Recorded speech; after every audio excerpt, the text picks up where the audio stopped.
नमस्कार। आज का प्रकरण है तुलसीदास। कक्षा 12 के विद्यार्थियों, हमने संतवाणी के अंतर्गत कबीरदास जी के दोहों को पढ़ा। आज हम तुलसीदास जी के भाग ब जो है उसके परिचय और दोहों को पढ़ेंगे। जीवन परिचय है। तुलसीदास जी का जन्म 1532 ईस्वी राजापुर बांदा उत्तर प्रदेश में हुआ। मृत्यु सन 1623 ईस्वी में उत्तर प्रदेश में हुई।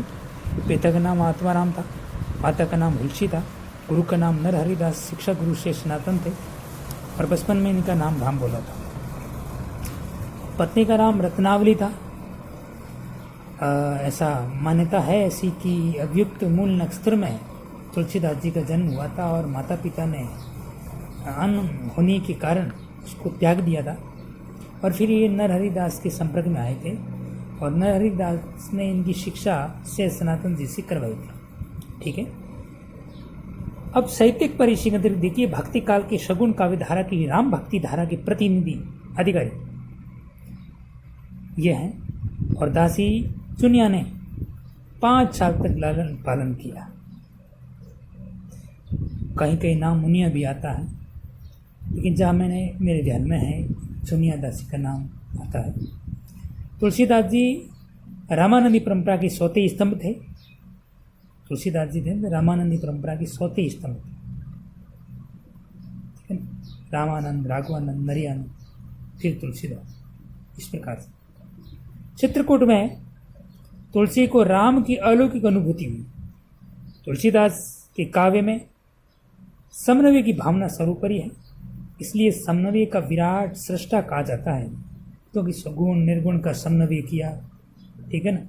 हिंदू मुस्लिम का समन्वय किया और भी जो भी पंथ थे सबको मिलजुल कर एक बनाने का काम इन्होंने किया। ठीक है।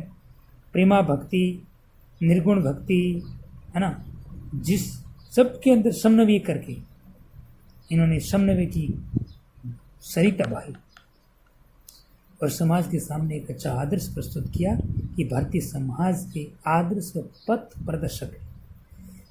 कवि इसकी कृतियाँ है, ब्रज भाषा में लिखा है। विनय पत्रिका, कवितावली, दोहावली, गीतावली, कृष्ण गीतावली, वैराग्य संदीपनी और राम गीतावली, ये इन्होंने ब्रज भाषा में लिखी ये रचनाएं।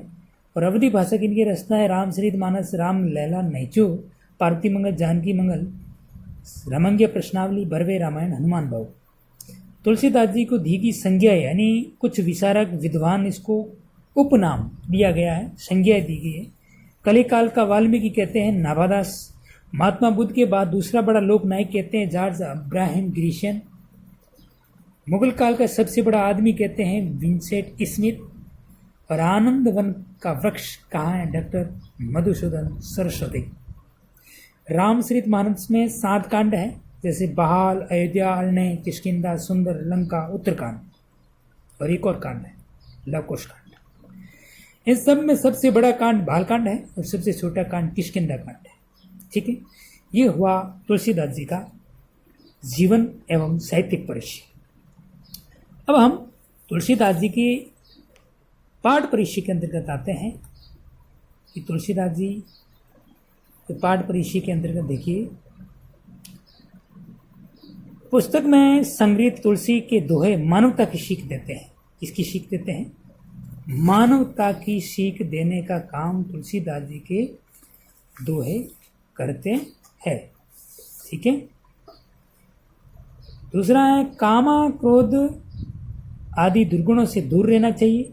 मानव जीवन की सार्थकता परमार्थ में है। मनुष्य अच्छी संगत से अच्छा व बुरी संगत से बुरा बन जाता है। सबसे हिल मिल कर चलना चाहिए। वक्त प्रतिकूल है तो मौन रहना श्रेयस्कर है। बुरे समय में धीरज, धर्म, विवेक, साहित्य, साहस, सत्य व्रत पर व परमात्मा पर भरोसा रखना चाहिए। पहला दुआ है, काम क्रोध मद लोभ रत ग्रासक्त दुख रूप, ते किमी जानी रघुपति मूड परे भवकूप।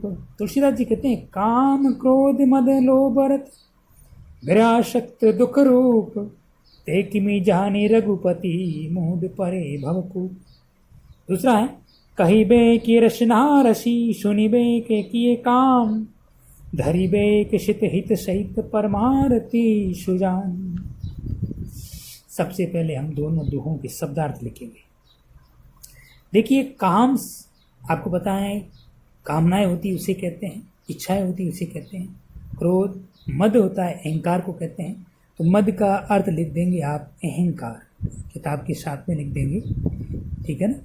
अहंकार, मद का अर्थ होता है अहंकार। और रत नहीं लगे रहना, रत का अर्थ क्या हो जाएगा, लगे हुए हैं। ग्रह आसक्त का मतलब है परिवार के मोह में फंसे हुए। ये ग्रह आसक्त शब्द है, यानी परिवार के मोह में फंसे हुए।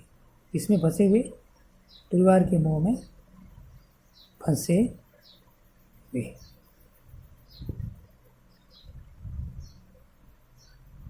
परिवार के मोह में फंसे हुए, मोह है नहीं है, मोह दुख रूप। किमी यानी कैसे जाने रघुपति राम के लिए आया, मूढ़ मूर्ख के लिए आया भवकुब संसार रूपी कुआ। संसार रूपी कुआ, संसार रूपी कुआ के लिए आया है। और रघुपति भगवान राम के लिए है। कहीं भी का अर्थ है कहने के लिए, बोलने के लिए। रचना जीव के लिए कहा गया है। सुनने के लिए कान है। धरिबे यानी धारण करने के लिए चित्त, हृदय के लिए आया है।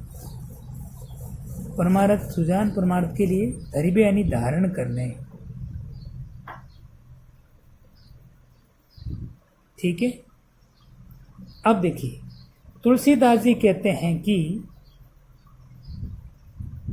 हमें काम क्रोध दुर्गुणों से दूर रहना चाहिए, क्योंकि जो लोग काम क्रोध अहंकार लोभ में रत है, यानी कि लगे हुए हैं, और घर परिवार के मोह में फंसे हुए हैं, वे भगवान राम को कैसे जान सकते हैं। किम यानी कैसे, जाने यानी जान सकते हैं। रघुपति वे भगवान राम को कैसे जान सकते हैं, अर्थात वे मूर्ख संसार रूपी कुएं में गिरते हैं। सीधी सी बात है कि तुलसीदास जी ने काम क्रोध आदि दुर्गुणों से दूर रहना के लिए कहा है। और जो लोग काम क्रोध अहंकार में लोभ में रत हैं, लगे हुए हैं, और परिवार के मोह में फंसे हुए हैं, वे भगवान को कैसे जान सकते हैं, अर्थात वे रघुपति श्री राम को नहीं जान सकते हैं। वे मूर्ख लोग संसार के कुएं में गिरते हैं, संसार रूपी कुएं में गिरते हैं। रूपक अलंकार है, साथ साथ में अनुप्रांस भी है। दूसरा दुआ देखिए, कहिबे के रसना रसी सुनिबे के किए कान गरीबे के चित हित सहित परमार्थी सुजान। तुलसीदास जी कहते हैं कि कहने के लिए मानव के जीवन की जो सार्थकता है वो परमार्थ में ही ठीक है। स्वार्थ में भगवान की कृपा नहीं होती है। इसलिए वो कहते हैं कि भगवान ने कहने के लिए जीव में जीव दी, रचना दी, वाणी के लिए जीव दी, मीठा बोलने के लिए। किसके लिए दिए, मीठा बोलने के लिए। और सुनने के लिए हरि कीर्तन, अच्छी वाणी, अच्छे उपदेश सुनने के लिए कान दिए। और धरिबे के चित्त हित धारण, और हृदय में अच्छी बातें, कल्याणकारी बातों को धारण करने के लिए हृदय दिया है, चित्त दिया है। और इन सब का उपयोग करके तुम परमार्थ का कार्य कर, ठीक है ना, जिससे तेरा आत्म कल्याण हो जाए, ठीक है ना। परमार्थ के कार्य कर, भलाई के कार्य कर, जिससे तुम्हारा आत्म कल्याण संभव हो सकता है। इसको व्यर्थ के कार्यों में इंद्रियों को मत लगा। तो इसमें भी अनुप्रास अलंकार है और भाषा सरल है, उपदेश दिया गया है। आगे देखिए, आगे के दोहे में देखिए, तुलसी तुलसी भलो सुसंगते पौस कुसंगति सोई नाव किनरी तीर असी लहु बिलहु पुलोई। राम कृपा तुलसी सुलभ गंग सुसंग समान जो जल परे जो जन मिले कीजिए आपू समान। तुलसी या संसार में भांति भांति के लोग सब सो हिल मिल सालिए नदी नाव संयोग। तुलसी पावस के समय धरी कोकिल मौन, अब तो दादुर बोले हमें पूछे कौन। तुलसी असमय के सका धीरज धर्म विवेक, साहित्य साहस सत्य व्रत राम भरोसो एक।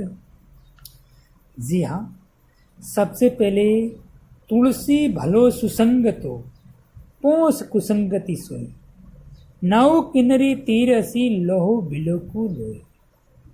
देखिए, यह सुसंग का मतलब होता है सत्संग। सत्संग होती है ना, उसको कहते हैं। पोस का मतलब होता है अशोभनीय, होता है ना, बुरा, उसको कहते हैं बुरा, कुसंगति। नाव के लिए नाव है। किन्नरी किसका अर्थ होता है? वीणा। नव यानी नाव, किन्नरी यानी वीणा, ठीक है। और तीर, तीर के लिए असी तलवार के लिए, ठीक है। लोहा, बिलोको यानी देखो, ठीक है। बिलोकी का अर्थ क्या हो जाएगा? देखो, लो यानी लो। अब ध्यान देना है इस दुए के भावार्थ में। तुलसीदास जी कहते हैं कि तुलसी भलो सुसंग को, यानी सत्संग के समान कोई भला नहीं है और कुसंग के समान कोई बुरा नहीं है। जिस प्रकार उदाहरण दिया है कि नाव, वीणा, तीर, तलवार, इन सब में लोहा ही लगता है, लेकिन देख लो इनकी संगत के हिसाब से इनका महत्व भी अलग अलग है। जिस प्रकार नाव और किन्नरी यानी वीणा में लोग नज़दीक जाते हैं, संगति ज़्यादा करते हैं, लेकिन तीर और रस्सी, तलवार, इसकी संगति वीर योद्धाओं के साथ में होती है, जो आक्रामक कार्य करते हैं उनके लिए होती है। तो इनको देख करके तो लोग भाग जाते हैं, जबकि नाव और वीणा को देख करके लोग नज़दीक आते हैं। समझते हो? तो ये लोहा, चारों में लोहा प्रयोग हो रहा है, लेकिन संगति के हिसाब से इनका अलग अलग महत्व है, ठीक है ना। इस प्रकार आज 3 दोहे पढ़ेंगे, वीडियो लंबा हो जाएगा, 3 दोहे बाद में पढ़ेंगे। प्रश्न देख लेना। तुलसीदास जी के संदर्भ में प्रश्न है कि भाई तुलसीदास के अनुसार इंद्रियों की सार्थकता किसमें संभव है? परमार्थ के लिए है।